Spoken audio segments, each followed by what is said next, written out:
it is with fan theories. Some are just wild speculation, but every now and then, you come across one with so much evidence, it completely shatters the way you see a movie forever. Today, we're looking at theories so convincing, even the filmmakers have given a little wink and nod to them. These might just be true. Yes, but now we must eat. Come. Let's start with a wild one. What if Disney's classic, Aladdin, isn't set in the ancient past, but in a dystopian, post-apocalyptic future? I know it sounds crazy, but the evidence is surprisingly solid. The idea is that the story happens thousands of years from now, after some kind of catastrophe, maybe a nuclear war, wiped out civilization and left behind a massive desert. What do you want for theory alone? Agrabah isn't a real historical city. Its name could just be a warped version of a region we once knew as Arabia. Our biggest clue, of course, is the genie. When he first bursts out of the lamp, he says, 10,000 years will give you such a crick in the neck. This tells us he's been trapped for 10 millennia. But then, while giving Aladdin a makeover, he calls his outfit much too 3rd century. That fez and vest combo is much too 3rd century. Think about that. If the genie was locked up for 10,000 years and remembers the 3rd century, the earliest this movie could take place is the year 10,300 AD. But the real kicker is Genie's pop culture knowledge. Throughout the movie, he's doing impressions of 20th century icons like Jack Nicholson and Groucho Marx. He acts like a game show host, a flight attendant, and even wears a goofy hat. How could he know any of this if he's been in a lamp since ancient times? The theory suggests he wasn't. He was last free around the 20th century, maybe even 1992, before he was imprisoned. That would push the timeline of Aladdin closer to the year 12,000 AD. Yes. Once you see it that way, other things start to click. The magic carpet? Maybe it's a piece of advanced hover tech left over from a forgotten era. Iago, a parrot who speaks and reasons perfectly? Maybe he's the result of genetic mutation from nuclear fallout. While the filmmakers seem surprised when asked about it, the theory is woven so deeply into the movie, it's hard to ignore. Coming in at number 4 is a theory so popular it's practically graduated from speculation to canon, largely thanks to Quentin Tarantino himself. The idea? All of his films are connected, but it's a little more complicated than you think. For years, fans have spotted the links. Whoa. Here I come. The most famous one is the connection between Vincent Vega from Pulp Fiction and Vic Vega, Mr. Blonde from Reservoir Dogs. Tarantino confirmed they're brothers and even thought about making a prequel about them. Shared last names are everywhere. Lee Donowitz from True Romance is the son of Donnie the Bear Jew Donowitz from Inglourious Bastards. And it's not just people, it's the brands. Red Apple cigarettes are smoked in almost every movie in Pulp Fiction and in Once Upon a Time in Hollywood.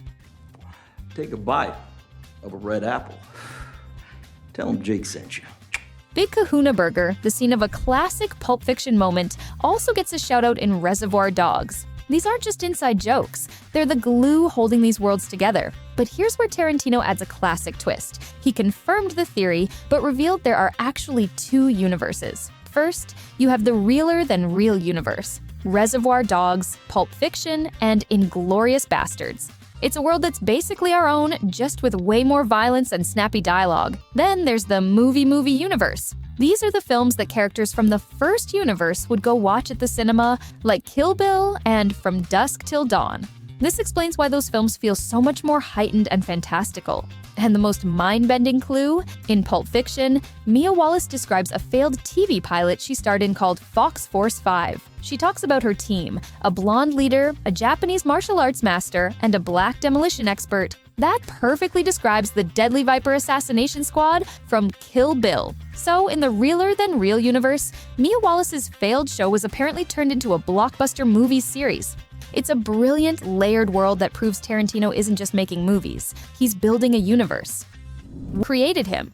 Stanley Kubrick was a master of subtext, and his horror classic, The Shining, is so packed with symbolism that people have made entire documentaries about it. But one theory is so deeply stitched into the film's visuals, it's impossible to unsee once you know it. The idea that The Shining is really about the genocide of Native Americans. This theory suggests the Overlook Hotel is a metaphor for America itself, a nation built on a violent past it tries to forget. Unlike the book, the movie explicitly says the hotel was built on a Native American burial ground. The manager even casually mentions the builders had to fight off a few Indian attacks during construction. That line, added by Kubrick, is the key. The hotel is drenched in Native American imagery, the patterns on the carpets, the art on the walls, it's all there. Even the brand of baking powder in the pantry, Calumet, features a Native American chief on the label. The word Calumet refers to a ceremonial peace pipe, and seeing these cans stacked in the storeroom where Jack gets trapped feels like a deliberate symbol of broken promises. And what about the film's most terrifying image, the river of blood flooding from the elevators? In this theory, that's not just a random spooky vision. It's the symbolic bloodshed of the nation's founding, a history of violence bursting through the walls. The elevator doors are even framed with Native American-style patterns, reinforcing the idea that this is their blood. And for our number one spot, here's the theory that will change how you see Harrison Ford forever. What if the entire Indiana Jones saga, the adventures, the artifacts, all of it, never really happened? What if it was all just a dream Han Solo had while he was frozen in carbonite? This theory connects two of the biggest franchises in movie history.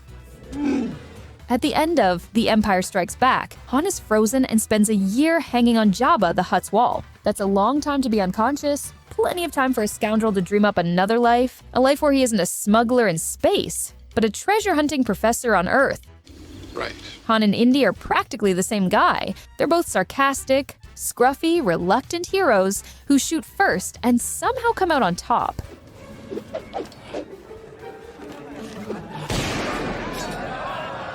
They're both rogues on the run from powerful forces. For Han, it's the Empire. For Indy, it's the Nazis, who look and act a lot like the Empire in their quest for domination.